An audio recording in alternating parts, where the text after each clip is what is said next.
We're learning more and more as the days go by about this FBI decision to move their headquarters from downtown Washington, D.C.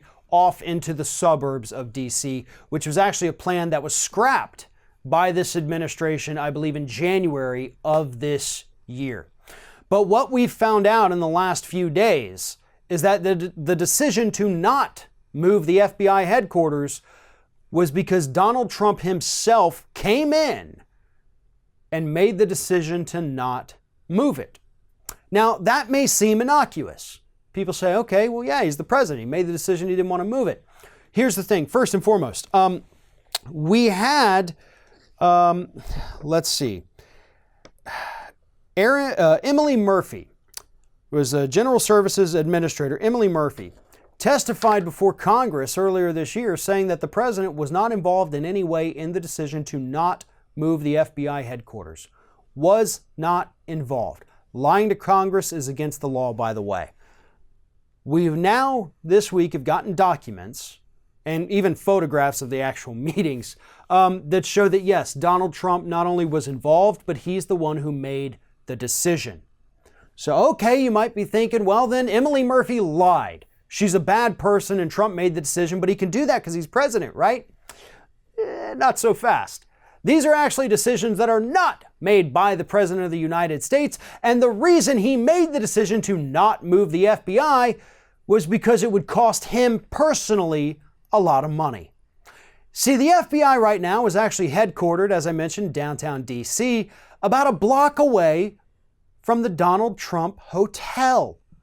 And if they were to move that to somewhere else, not only would he lose potential business of people who have to come in and do business with the FBI, but then that little slice of property right there, that really prime spot of property, could be bought up by one of his competitors, which is something Donald Trump mentioned, and then his hotel would lose a ton of business because there'd be an equally nice hotel right across the street that they could go to instead.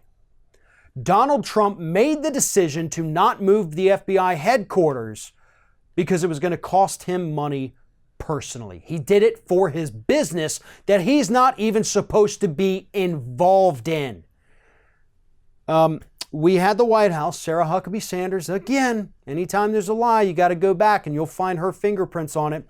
She said that no, the reason the decision was made because that would be too expensive to move the headquarters somewhere else. So what we're going to do is just rebuild it on the same spot.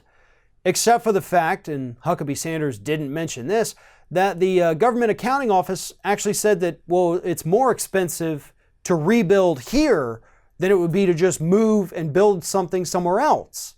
So we're losing money. Taxpayers are losing money. We're the ones who pay for this stuff. We lose the money so that Donald Trump's personal bank account doesn't have to. This story, from start to finish, is just another example, just another story to add to the growing list of reasons why Donald Trump should be removed from the White House. He is not making the best decisions based on what's best for the taxpayers or based on what's best for the country.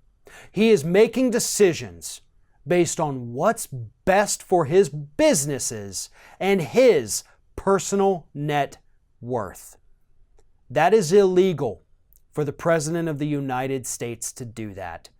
And the sooner that we can get this man out of office, the sooner we can get this country back on the right track, where they're at least attempting or giving us the facade of doing the right thing for taxpayers instead of the right thing for their own bank accounts.